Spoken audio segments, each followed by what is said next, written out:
Hi, everyone, and welcome to another edition of Diversity in Yachting right here on Yachting International Radio. My name is Ria, and I am hosting. Gabriela is currently on charter, so I have taken over the floor for her this week. But what a week to do it. Welcome, Rebecca. Hello, good morning. I hope you're doing okay over there in Palma. Bit of an overcast day here in France, so it's a perfect day for getting online. Yeah, it is a little bit dribbly here as well. So it is a good day to be indoors doing what we're doing. So thanks for inviting me on the show today, because Gabriela's on charter. So yesterday was an interesting one, as you know. I've got to say that part of the reason I'm really happy to be able to do this today is because you did drop a bit of a bombshell on the industry yesterday. The article is called "The Truth Economy: Uncovering Diversity in Yachting." And it really highlighted a lot of things that are near and dear to my heart and things that I have observed in the industry as well. Why did you write this article? What was it that made you think there was a need for an article such as this? Okay, well, obviously I do a lot of freelance copywriting and I'm monitoring content online a lot. And as well as that, I just received so much feedback from the industry, other professionals in the industry, that articles about diversity in yachting, we're seeing a lot of content related to females in yachting, maybe the occasional article about ageism, but there's huge gaps with content and, diversity and inclusion. It's just such a broader range of issues that affect so many people that are working in the industry already and also potential employees. So for me, it was a huge gap to put something out there that was an honest look at what is happening in the industry now, what are potential opportunities for the future. And everything that I came across in research previously has been quite moderated. It hasn't really broached any tough conversation or dialogue. And most of all, I wanted to make sure the story wasn't just about me. It wasn't my perspective, me writing from the outside looking in. I needed to involve people who are actually experiencing challenges of diversity, people who are in the industry already and get their point of view. So that was the result yesterday. And it kind of took off and took me most of the day responding to comments and messages that I received. And I'm really grateful for all the feedback that people have given me when I was researching the article and also afterwards as well, because, by no means am I an expert, but it's something that to be able to create some more dialogue and discussion points for the industry it's only going to be beneficial. Well, one of the comments that I did come across, and it was a comment written by somebody who I do have great respect for, Margarita. The gist of what she said, was that should we be soft and gentle or should we be hard? And stating that you and I, in our delivery of the topic of diversity, we are very, very strong and very hard. And sometimes when, hard things break. Now, I don't know about you, but I take a look through history. And I take a look at those that have led civil rights movements and have actually made a change throughout history in the regular world, not just the yachting world. Names like Jesse Jackson, Gloria Steinem, Jane Goodall, Martin Luther King Jr., Nelson Mandela, Rosa Parks, Eleanor Roosevelt. I mean, the list goes on, and that is only a few of, over 100 names. None of those people made the impact they made by making it palatable and making it soft and being gentle and spoon feeding it to the establishment. So do you think that the way we are delivering our message is a good way? Do you think that's the way forward? Because as far as I'm concerned, the past 20 years, we have been spoon feeding the older white male establishment the idea that diversity, which includes gender, age, disability, race, and sexual orientation, we have been spoon feeding them the fact that we need to be included. and it hasn't made one bit of an impact. What are your thoughts? You know, it's really quite an interesting point of view, because diversity, it's always going to be a controversial topic. You have people who think that they're ticking along fine. That, you know, what is diversity? You know, our company's normal, we're doing everything perfectly fine. And then you have people on the other side who are experiencing it, and they're coming up against bias and discrimination. And so they're at the forefront of actually how they're being made to feel and the things that they're seeing that are happening in the industry. So I think that you need to have a strong point of view, and you need to be vocal, and you need to be outspoken about it, because if you don't, you just sit back and get rolled all over. You know, I knew that putting that article out, there was going to be a little bit of friction, because last year I wrote a similar piece about sustainability with yachting events, and it was similar. People often don't like to have honest critique. They also, you know, I'm happy to get criticism, and I welcome all feedback on any of the articles and editorials I put back, but I will always respond. And you know, I know that people have differing opinions, so for the way forward, we need those debate points. We need to break down these conversations where you're getting people that have similar profiles go out there and say, you know what, this is how you should be treated, and this is how the industry acts, and this is what we're doing, because it's a load of crock, to be honest with you. You need to be speaking with the people that are already dealing with the issues and the challenges day to day. You know, on my comment feed, if you read through some of those comments, people are saying, you know what, the industry needs to reach out and talk to some of these business owners, talk to some of the crew, talk to some of the management that are from these companies, to actually understand what their perspective is. What are they dealing with day to day? And that's not happening. So this article, I wanted to just open up a few of the points that, you know, not just the successes as well, because yachting is really good at writing articles about how great we are and successes and how we're innovative and we're moving forward and we're groundbreaking, but they don't talk about the barriers, and they don't talk about the things that go wrong or the fails or the challenges. And sometimes those are the lessons that the industry actually needs to see so they can improve and adapt. So like you said, you know, Rome wasn't built in a day, but if we sit back and we just rest on the laurels that someone else is throwing out to everybody, then nothing is going to change. We need people to be forceful with ideas and with guidance. We need them to be, you know, promoting all these causes to the nth degree, not just, you know, when they kind of feel like it or when it's a nice opportunity for a bit of PR, because you know, yesterday I had a few marketing people come back to me in private messages, and they said, you know what, you're actually right, because this is a marketing turn and it's a lot of PR that is going on and on and on. And you know, we noticed that last year with the pandemic, with companies rolling out press releases about how they were reacting during the pandemic. And so the industry has a very, very fine gauge of rocking the boat, taking on controversial topics, and also having authenticity with what is actually happening in the industry and reporting on that in an honest way, really. So yeah, I mean, I had feedback about you, Rhea, and Yachting International Radio, that you've been a fantastic platform for these conversations, because not only have you got a diverse range of hosts that are doing your shows, but the topics that you talk about, you know, I mean, even myself, some of the topics I go, oh, wow, I can't believe they're doing that this week. And, you know, you just won't see it anywhere else in media.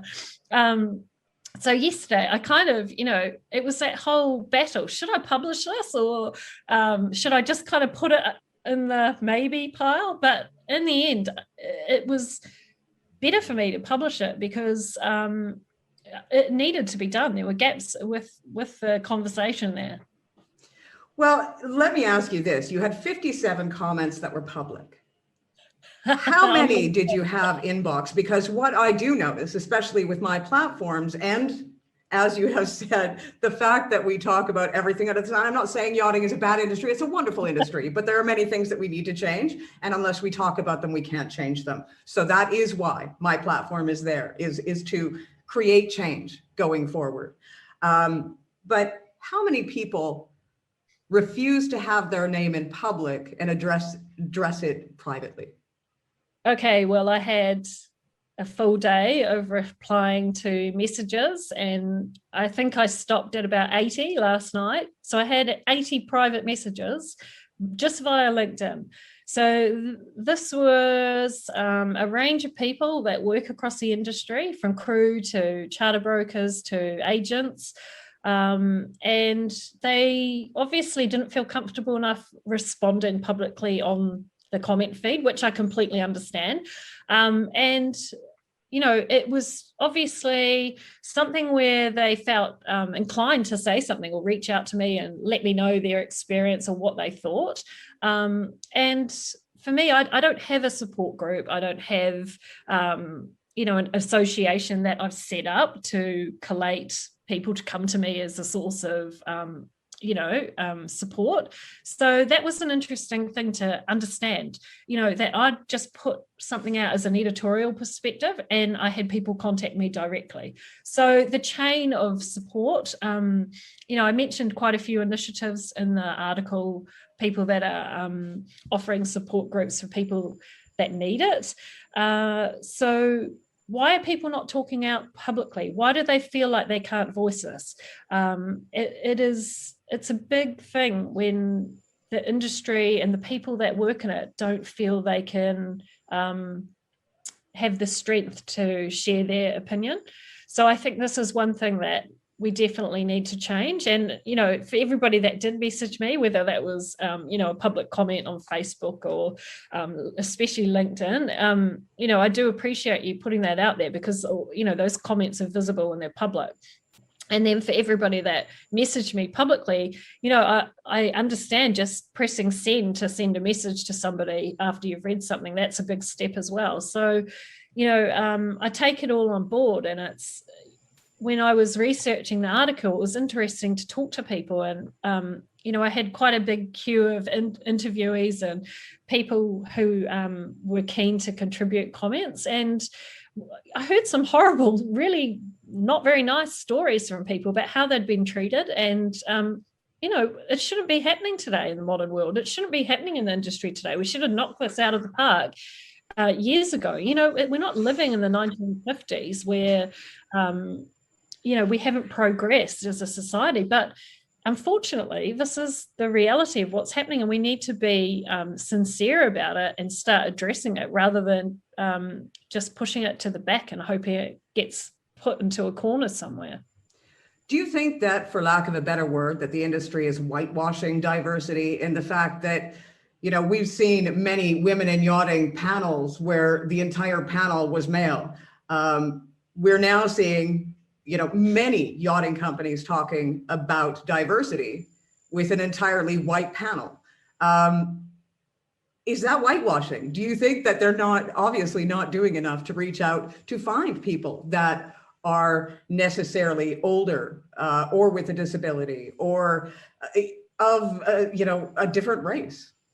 Yeah, and I think, obviously traditionally yachting is based on higher incomes and certain nationalities as well. And from that perspective, especially for events and speaking engagements, I think it's improved a lot. There's been quite a big change that I've seen. People are more when they're organising events, they're encouraging to actually have a range of speakers. There's still a little bit of that whole male-orientated expert forums that sit up on the stage, and it's frustrating because I mentioned a publication in my article where they put out a cover and the lack of females on there was just actually ridiculous. And I thought, who the hell put this through? Who was the editorial team who actually decided this was a great idea to put this out?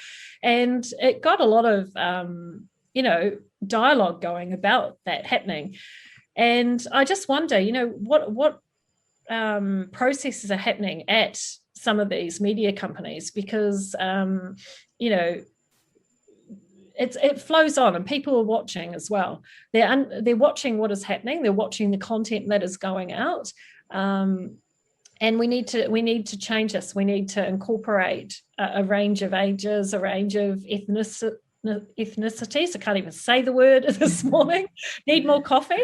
And genders as well. So there's a broad range of things. And for everybody to get drawn into this conversation, we need to include them. We can't just sit back and keep doing what we've always been doing. Well, let's take a look at the marketing of yachting companies. Now, last year, well, actually 2019 alone, there was $100 billion American for the Black American luxury travel market that was spent. We see every single yachting publication still advertising to the average white family. Now, we come up with the idea and we see straight across the industry that there's not images. Well, with every single charter yacht, and pretty much every single brokerage, they have an entire team of photographers. They have people that go out and do these photo shoots. Is it not very simple for them to hire someone of a different ethnicity to do the same photo shoot that they would do as normal to advertise that yacht? It's God, I could talk about this for days, Ria, but I don't think anyone had ever monitored or analyzed the content that is on magazines or on websites or social media. So I did, for the article, I looked at 75 different websites, and it was pretty sad. 6% showed any diversity. So I noticed something about a week ago where people said, we just can't find images of diverse people in yachting. You know what? I honestly, that is a terrible excuse, the lack of stock photography, because every company, they need to be accountable. They've got to take ownership for their content. So whether that's creating the content from your own employees or your supplier and vendor network, or whether you're just employing someone else to go out and create the imagery that you're using for your website, for your social media, for your printed collateral, your brochures, all of your content. So just saying that, we don't have stock photography for our content, that's just the lamest excuse ever. I'm sorry, but whoever is circulating that as an excuse, it's really just pathetic. Everybody can create their own content. They can put content out there. And until you start doing that and visibly making a change in your marketing, and this is geographic differences as well, because I see different differences in media and marketing globally. So the strongest websites that I saw that were showing diversity were from the Caribbean and Asia and the Pacific. The worst offenders were UK, Europe, and North America. And that is a range of imagery that we're using. And that's right across the board, everything from yacht suppliers to manufacturers to shipyards to brokerage and media companies as well. And so if you want to start doing something, take a look at your own website today, take a look at all your media footprint that you're putting out, and just analyze all those human-centric images that you've got. And that is a very good start because, people had said to me, I can't find any images of this type of person, this type of person, this type of person, this type of person. And I said, well, that's because they don't exist. Don't worry. I know, I've been searching for them as well. So they don't exist. And, companies have budgets for marketing. They have budgets for production for everything. And so everything needs a huge overhaul. And that's not just from the source images and videos that we're using, but it's also the content teams and the marketing teams. They need to be understanding the whole production line, right through to distribution and the messaging. And so hopefully that is something that will greatly change. And I expect in the future, we're going to see a lot of websites getting updated very soon, and a lot of shifts in content. And I'll also put my money on it that we're going to see companies release a few more diversity articles too, and they're going to put out statements that they're committed to diversity with their images, which is only going to be a great thing. Now, well, two things that I have to say, taking a look at Marketing 101, realistically, the way to reach your audience is to appeal to that audience. And if you are not appealing to the audience, then you are not, if they don't feel it's for them, they're not going to look at it, read it, watch it, etc.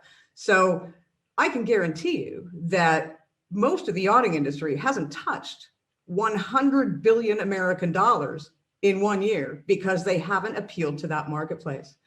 The other thing is that,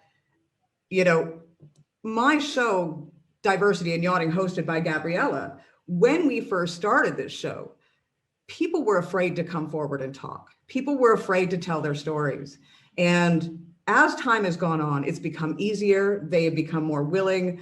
But the one thing that kept coming back, and which goes to show as far as images as well, is the Caribbean, people were much more free to talk. The worst place for them that they were really afraid to talk was in Europe, because it was worse here for them to find work. What they were going to say was going to be held against them far more in Europe than anywhere else. And yes, of course, the US was in there as well. But I found that the best place was the Caribbean for anybody that wasn't white or diverse. And the worst place was Europe. Yeah, absolutely. And that's exactly the type of findings I found from the marketing channels and the research that I did as well. So another thing that I'll like to bring up is the lack of data as well, diversity data. There's obviously barriers with collecting data around the world.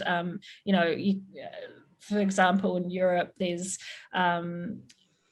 restrictions about collecting ethnic data. You've got to be in line with the data directives and everything. And so it's hard to actually get a broad scope of what's happening out there in the industry. And you need to be really mindful, because it's not just data from a company level, but it's geographic regions differ, and there's government restrictions too with the data that you can collect and how you use it. So for a reporting perspective, that is a huge challenge. But from a company perspective, people have their own channels for data that they're collecting already. They've got mailing lists, they've got their supplier network, they're already in touch 100% with their network and what is happening there.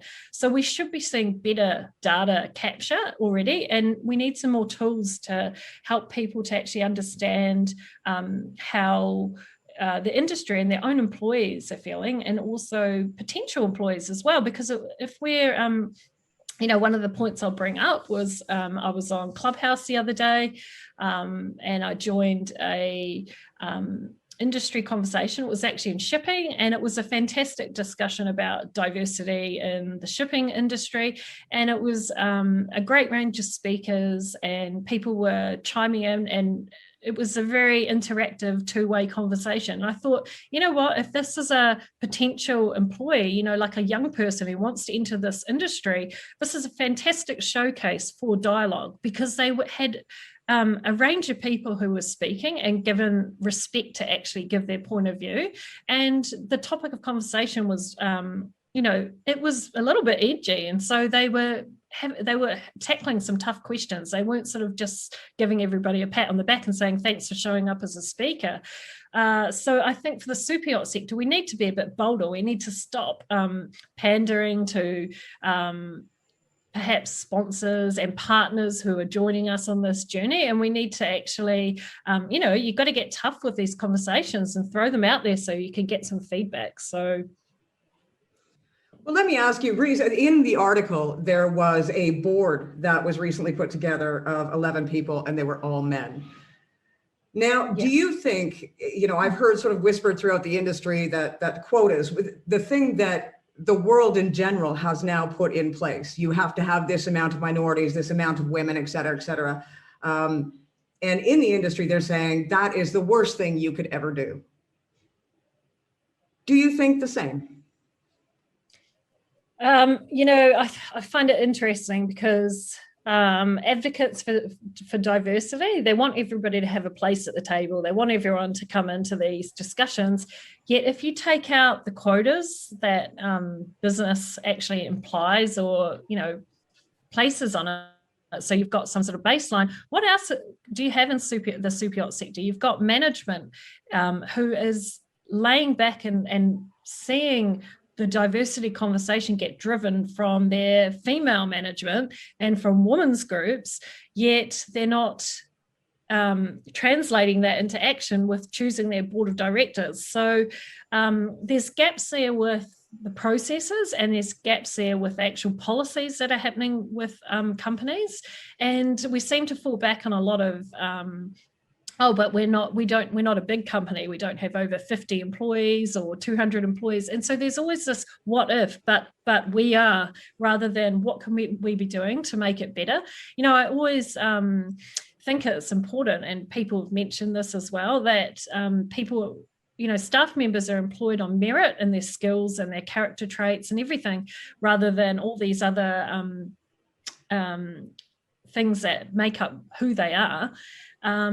Yet we're still seeing this bias in recruitment, and the way forward, it's an uphill struggle, but everybody has a part to play. And, it starts with the individuals being bold enough to say, you know what, it's not fair that I'm getting treated like that. You know what, if I report this to someone, or if I'm having a tough time, I want someone to respond. You know what, don't tell me to just go back to my job and get on with it and harden up.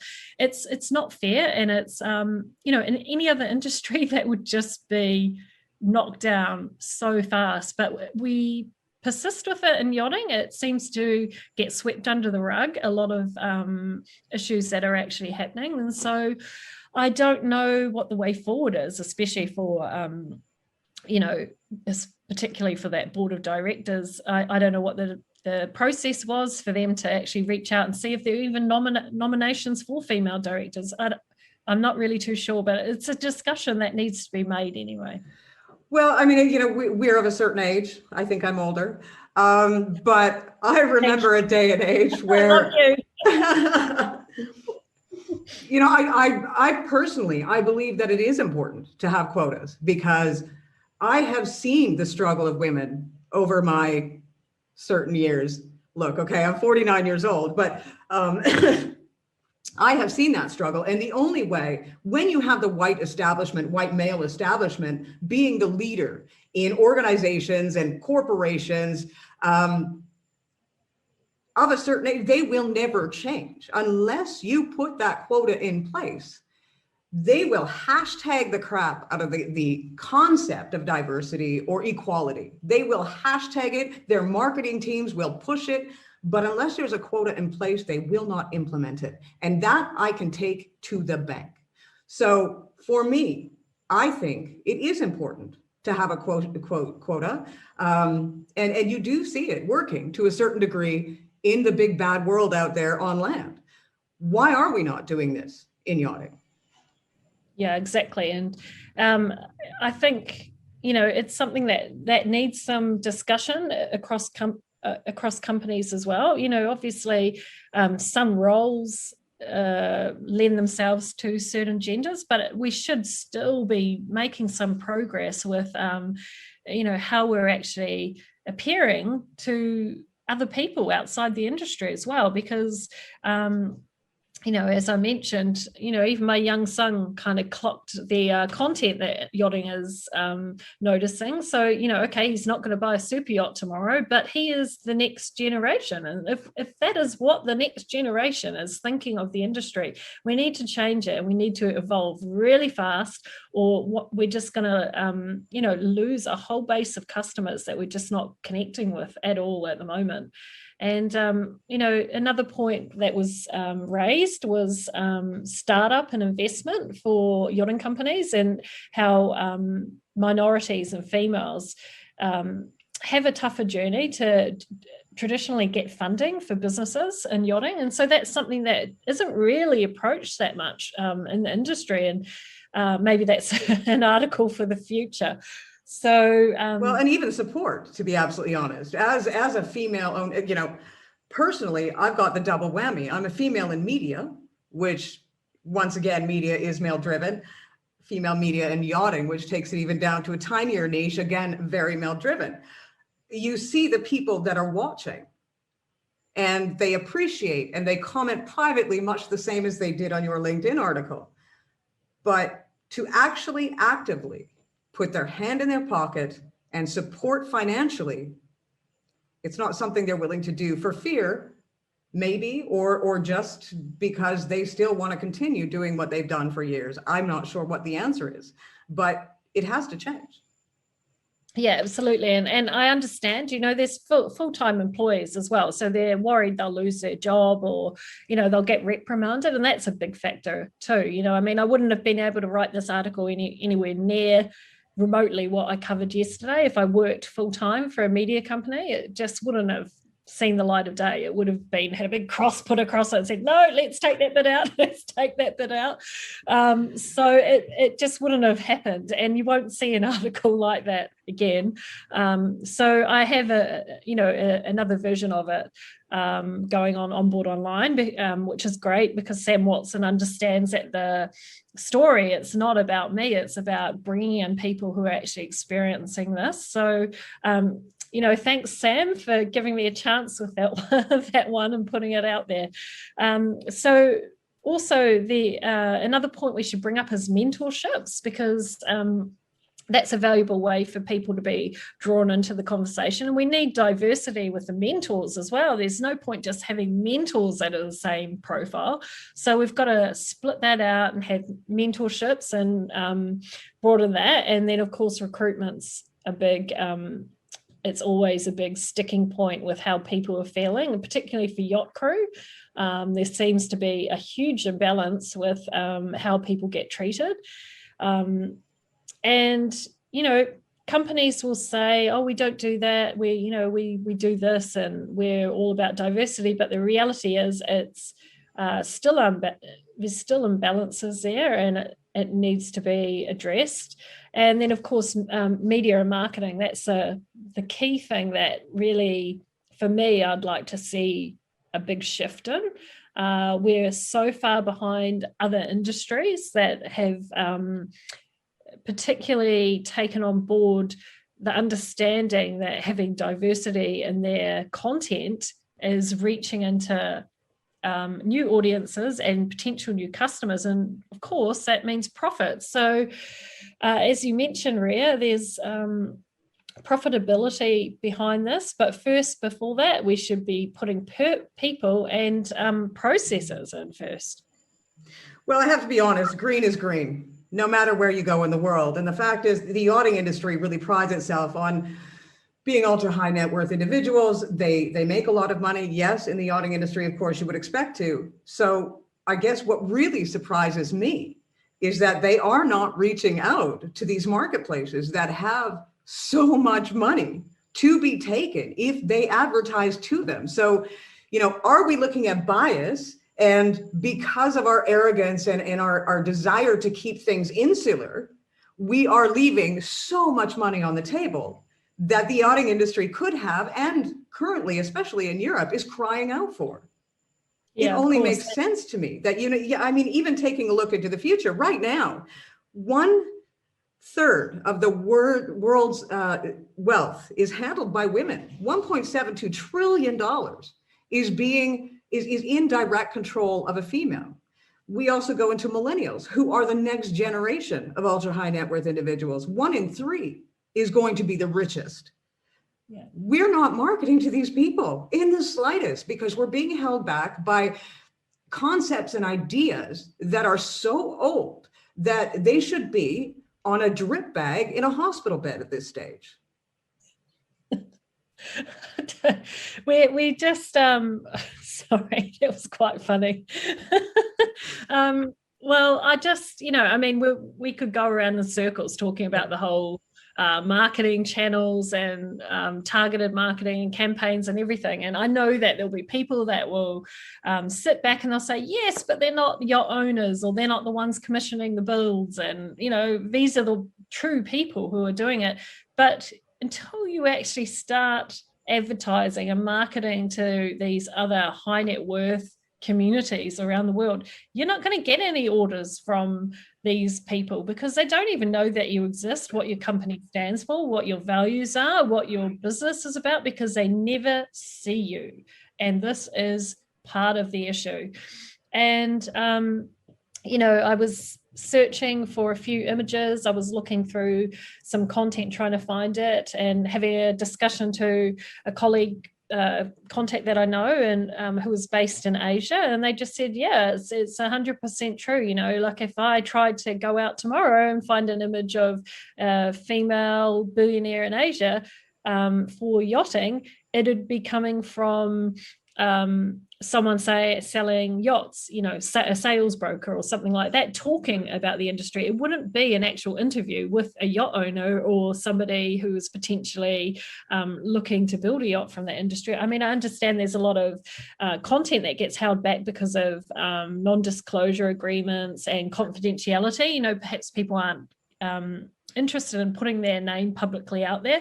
But if you look at interviews for yacht owners around the world, I guarantee that they'll fall into one or two different segments. Well, Rebecca, you know what? As always, it's been an absolute pleasure, and I am so glad to be able to have this opportunity to interview you. It is always extremely informative and sometimes a little controversial, which I do enjoy. Yeah, I know you do, and I've got to get back to replying to some of the messages from yesterday.